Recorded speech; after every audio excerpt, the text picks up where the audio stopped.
कोई बात नहीं। तो देख लीजिए एमटीएस के लिए प्रैक्टिस सेट 1 हम चलाने जा रहे हैं, यानी कि सामान्य बुद्धि और तर्क। ठीक है, अब इसमें देखिए क्वेश्चन कैसे पूछा जाता है। तो रीजनिंग का टोटल फुल 25 क्वेश्चन हम पढ़ने वाले हैं। 25 क्वेश्चन में पहला हम स्टार्ट कर रहे हैं। देख लीजिए क्या लिखा हुआ है। कह रहा है कि एक निश्चित कूट भाषा में FAINT को ये बात लिख दिया गया। ठीक, तो कह रहा है कुटवत से किया जाता है। तो उसी हिसाब से अगर जो GRME को इतना लिखा गया है, तो बताइए उसी भाषा में POIL को किस प्रकार से कुटबद्ध किया जाएगा। मतलब ये कोडिंग वाली बात होगी, कोडिंग डिकोडिंग का बात है।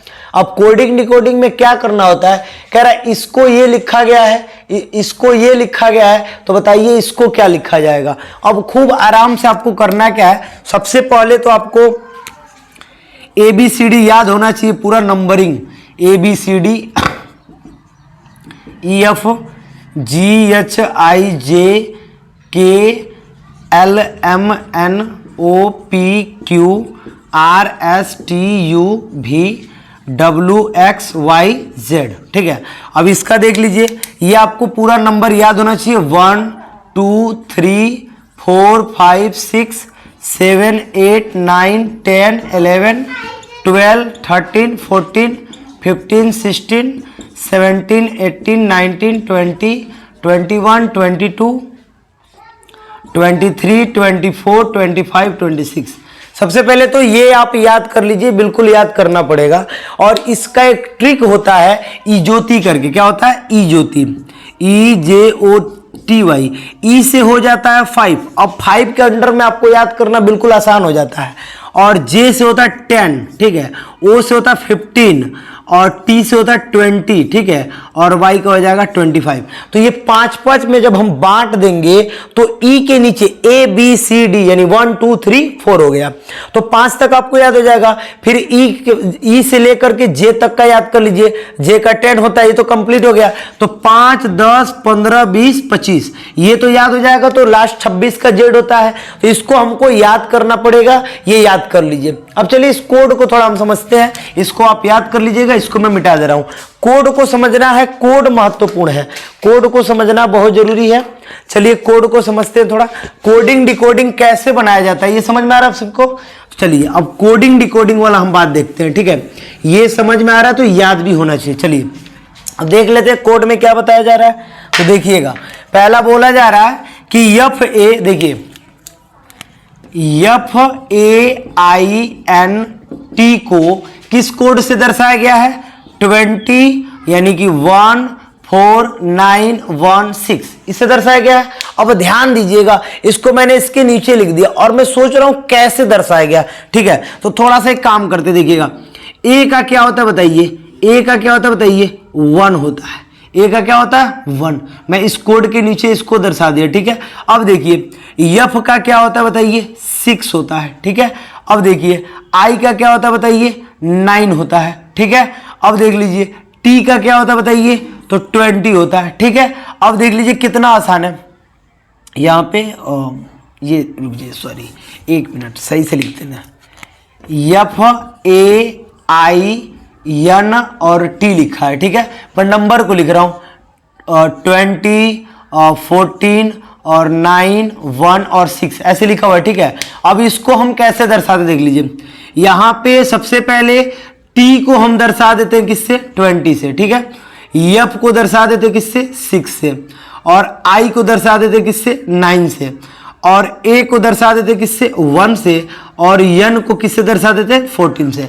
अब देख लीजिए जैसे एक हुआ क्या है, तो 2 इधर वाला इधर जा रहा है, 2 इधर वाला इधर जा रहा है, बीच वाला कहाँ है? बीच वाला, यानी कि बीच वाला 9 के पास है। ठीक, यही कोड दूसरे में काम कर रहा है कि नहीं देखते हैं थोड़ा।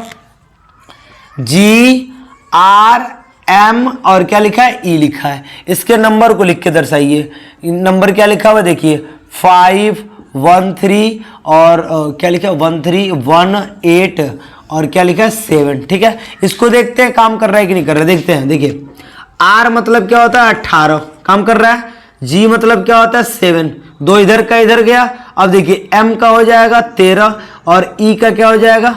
ये आपका 5 हो जाएगा। मतलब आप समझ सकते हैं इस कोने वाला इस कोने पे जा रहा है, यहाँ भी इस कोने वाला इस कोने पे जा रहा है, और ई यहाँ पे कहाँ जा रहा है 5 के पास। ठीक, तो ये दोनों कोना कोना हो गया, यानी ये इसमें बीच वाला नहीं दे रहा, कोई दिक्कत नहीं है, कोड बिल्कुल वही काम कर रहा है। अब आते हैं हम तीसरे नंबर पे जो हमारा दे रहा है, क्या दे रहा है हमारा POIL।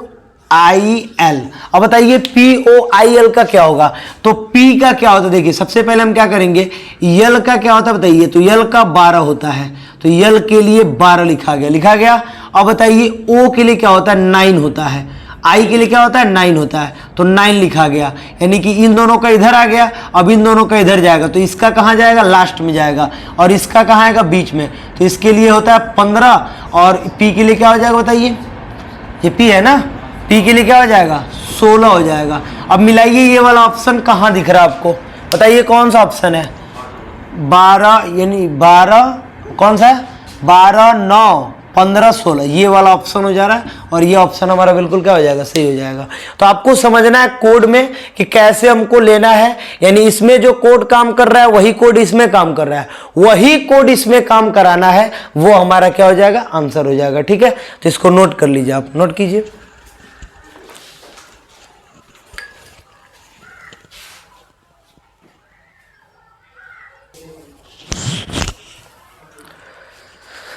चलिए, तो ये अब दूसरा सवाल हम देख लेते हैं। दूसरा सवाल क्या हमारा देख लीजिए, ये बैठक पे आधारित सवाल है। बैठक वाला जो सवाल होता है, देखिए सबसे बड़ी बात है कि जितनी भी किताबें बनी हुई है वो टोटल रोजमर्रा के जीवन से ही बना हुआ है, और जो भी टॉपिक पढ़ाई होता है टोटल रोजमर्रा के हिसाब से होता है।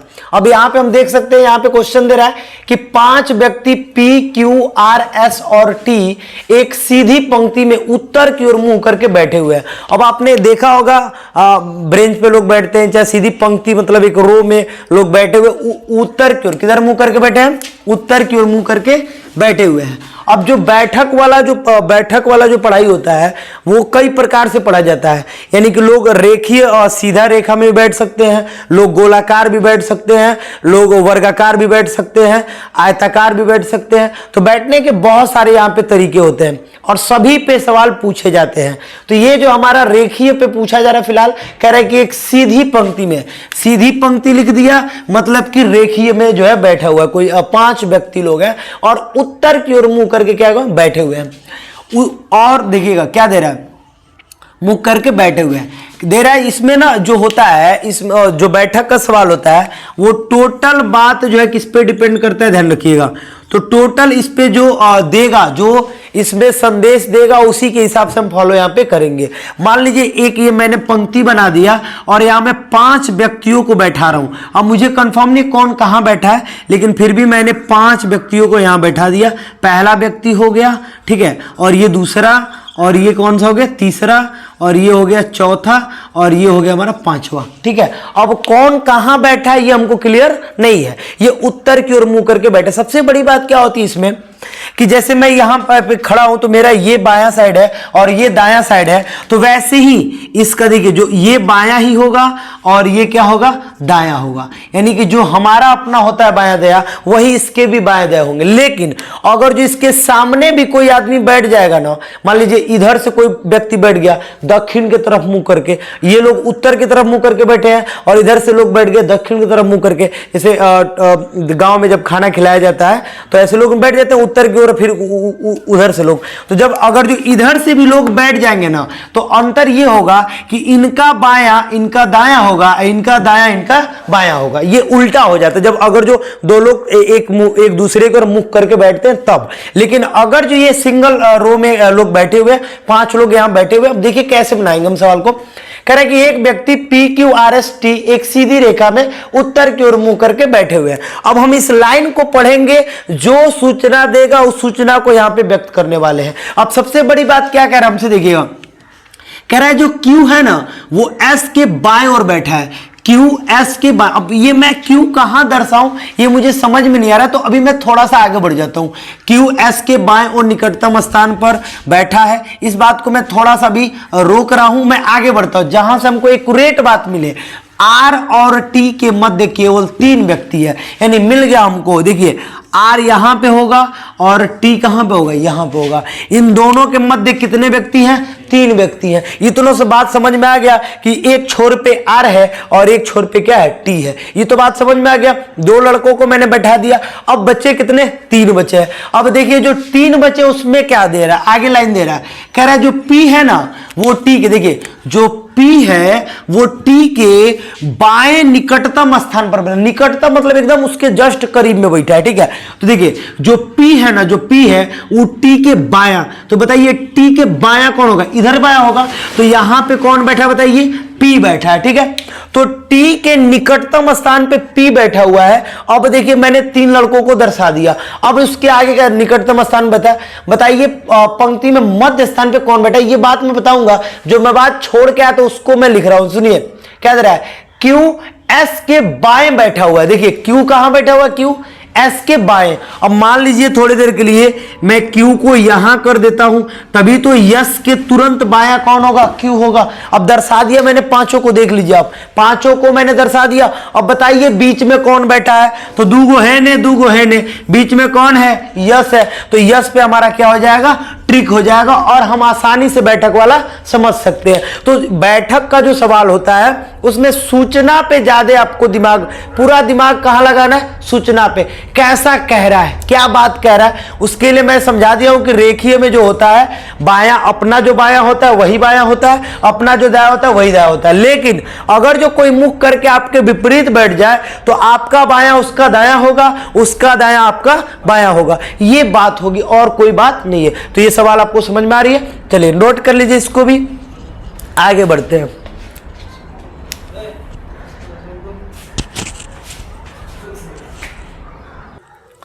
अब देख लीजिए यहां पे हमारा क्वेश्चन है, तीसरा नंबर क्वेश्चन क्या है देख लीजिए। तो तीसरे नंबर क्वेश्चन को हम ध्यान से देखेंगे। कह रहा है एक निश्चित कूट में, अब एक निश्चित कूट में कह रहा है एसीडी को 12। अब देखिए ये जो कूट भाषा का प्रयोग है ना, दुकानदार लोग ज्यादा इसका प्रयोग कर लेते हैं। दुकानदार लोग को कपड़ा चाहे जो भी बेचना होता है उस पर इन कोडिंग का जो है प्रयोग किया जाता है, ठीक है। तो कह रहा है कि एसीडी को ना 12 लिखा जा रहा है, ठीक है। और वैसे ही बीईए को क्या लिखा जा रहा है, 10। अब एसीडी लिख दिए, उस समझ रहे हैं दुकानदार की 12 हम लिखे हैं, ठीक है। और बीईए लिखे है तो उसको समझ रहे हैं 10 लिखे है। उसी प्रकार से बताइए कि इन्हीं कोड के हिसाब से ईसीजी को क्या लिखा जाएगा, ईसीजी को हम क्या लिख सकते हैं, ये क्वेश्चन है। तो सबसे पहले क्वेश्चन समझना बहुत जरूरी होता है। अब हम करेंगे क्या, आंसर क्या, कितना आसान है देख लीजिए। तो सबसे पहले हम क्या करेंगे, तो ध्यान देंगे कि भाई कौन सा कोड अपनाया गया है। तो आप देखिएगा एसीडी को लिखा गया है 12, अर्थात अगर जो ए का हम बात करें तो ए का कोड क्या होता है 1, और देखिए सी का कोड क्या होता है बताइए 3 होता है। क्या होता है, 3 होता है। और गुड़े डी का कोड क्या होता है बताइए 4 होता है। क्या होता है, 4। तो 4 3 12, 12 एकम में कितना हो गया 12। यानी आप समझ गए कि इनके नंबरों को गुणा कराया जा रहा है। चलिए दूसरे को देख लेते हैं, क्या दूसरे में भी यही नियम है, देखते हैं। तो ये देखिए बी को क्या 2, ई को क्या 5 और एक को क्या 1, यानी 2 5 कितना हो गया 10, यानी 10। देख लीजिए 10 बोला जा रहा है। इसी प्रकार से हम कह सकते हैं कि भाई ई सी ए को, ईसीजी है ना, ईसीजी को हम क्या लिख सकते हैं देखिएगा।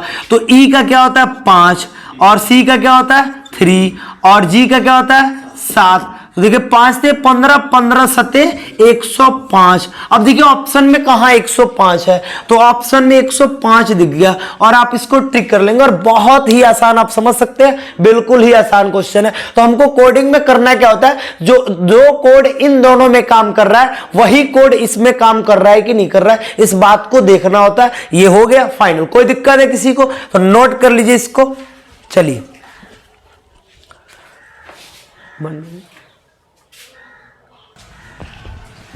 अब देख सकते हैं ये चौथा सवाल है और चौथा सवाल क्या कह रहा है देख लीजिए।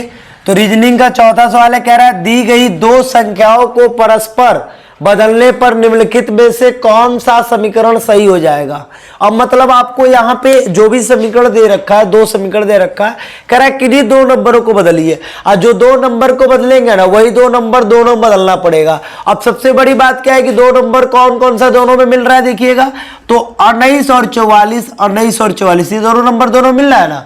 इन दोनों को यदि मैं परस्पर चेंज कर दूं तो कौन सा सही है और कौन सा गलत है, ये बात निकालना है। ऑप्शन दे रहा है केवल 2 सही होगा, 1 और 2 दोनों होगा, ना तो 1 होगा ना तो 2 होगा, और केवल 1 होगा। अब कौन सा सत्य है ये हमको चेक करना है। अब देखिए कह रहा है कि परस्पर आपस में बदलने पर, अब 2 नंबर 19 और 44, 19 और 44 ये दोनों नंबर हमको दोनों में कॉमन दिख रहा है। इन्हीं नंबरों को हम आपस में क्या करते हैं, चेंजिंग करते हैं, और देखते हैं परस्पर बदलने मतलब स्थान की चेंजिंग कर रहे हैं। थोड़ा ध्यान दीजिएगा, 203 प्लस या 44 की जगह पे क्या लिख देंगे, 19 लिख देंगे, माइनस 27 गुणे 19 की जगह पे क्या लिख देंगे 44, भागे क्या हो जाएगा 11, बराबर क्या बचा है 114। ठीक है, अब देखते हैं क्या इसको सॉल्व करने के बाद 114 आ रहा है कि नहीं आ रहा है। ठीक है, तो चलिए हटाते हैं, देखते हैं। 11 चौक को देखिए, बॉड मास आपको पता होना चाहिए, तो बॉड मास के रूल पे इसको हम तोड़ने वाले हैं। तो पहले भाग दे रहे हैं, तो 203 प्लस 19 माइनस 27, 11 चौक को 44, 4 हो गया बराबर 114। ठीक है, 27 का गुणा 4 में कर लीजिए, कीजिए 27 का गुणा 4 में कीजिए, 4 सत्ते 28, 2 और 4 दूनी 8, 8 2 कितना 10, 108। 203 में प्लस 19 को जोड़ लीजिए। ठीक है, तो 203 में 19 को जोड़ेंगे तो 222 हो जाएगा, 222 हो जाएगा, 19 3 22 हो गया ना, और माइनस 108 बराबर 114। अब देखिए यहाँ 8 यानी 12 में से 8 गया तो 4 बचेगा, और यहाँ 1 तो 1 बच जाएगा, और 2 में से 1 यानी 114 बराबर क्या आ गया 114। यानी अगर जो हम परस्पर बदले हैं तो पहला तो सत्य हमारा कौन सही हो जाएगा, तो पहला तो फिलहाल अभी क्या दिख रहा है, सत्य दिख रहा है। ठीक है, अब दूसरे को हम चेक करते हैं, दूसरा क्या ऐसा बात हो रहा है कि नहीं हो रहा है, इस बात को हम चेक करेंगे। ठीक है, तो चलिए चेक करते दूसरे को, इसको मिटा दें, चलिए मिटा देते इसको, और दूसरा चेक कर रहे हैं। ठीक, जगह की दिक्कत है तो यही मिटका दे रहे इसको। ठीक है, और दूसरा चेक कर रहे हैं, दूसरा चेक करके देख ले रहे हैं। ठीक है, देखते हैं क्या लिखा हुआ है, तो 9 गुणे 572। ठीक है, और भगे 19 लिखा है तो भगे हम क्या लिख देंगे 44, और माइनस 19 और प्लस 4 बराबर क्या कर लेंगे 120। अब एक काम कर लेते हैं, 44 से पहले भाग देते हैं और देखते हैं कितना आता है। ठीक है, तो चलिए कहीं भाग देके बताइए कितना आ रहा है, बताइए आप लोग। 44 से भाग दीजिए 572 में, और कितना आएगा देख लीजिए, जल्दी बताइए। चलिए भाग दीजिए सभी लोग, 13 बार में कट रहा है। चलिए तो 13 बार में इसको कटा दे रहे हैं, यानी कि 9 गुणे क्या हो गया 13, यहाँ पे 13 हो जाएगा, कट गया, और माइनस क्या है 19 प्लस 4 बराबर 120। एक काम करते पहले गुणा कराते हैं, तो 13 नवा कितना हो जाएगा बताइए 117, माइनस यहाँ पे 19 और 4 कितना हो जाएगा, 19 4 कितना हो जाएगा 23, इक्वल टू कितना होगा 120। अब देख लीजिए 117 में से 23 घटा देंगे, 19 और 4 23 हो गया ना, 117 में से 23 घटा दीजिए, बताइए कितना बच रहा है। 23 ऐसे घट गया, 17 तो ऐसे ही घट गया, और 3 3 6 घट जाएगा, 94 हो जाएगा, और नॉट इक्वल टू 120। 94 120 के बराबर है क्या, नहीं है, यानी दूसरा फॉलो नहीं कर रहा है। तो कौन सा ऑप्शन हो जाएगा, ऑप्शन नंबर डी हो जाएगा, यानी कि केवल क्या हो जाएगा 1। यानी 2 संख्याओं को परस्पर बदल रहा है तो कौन केवल सही है, केवल 1 सही है, केवल 1 सही है, बिल्कुल आसान। ठीक है, तो आप इसको नोट कर लीजिए फाइनल। चलिए आगे बढ़ते हैं।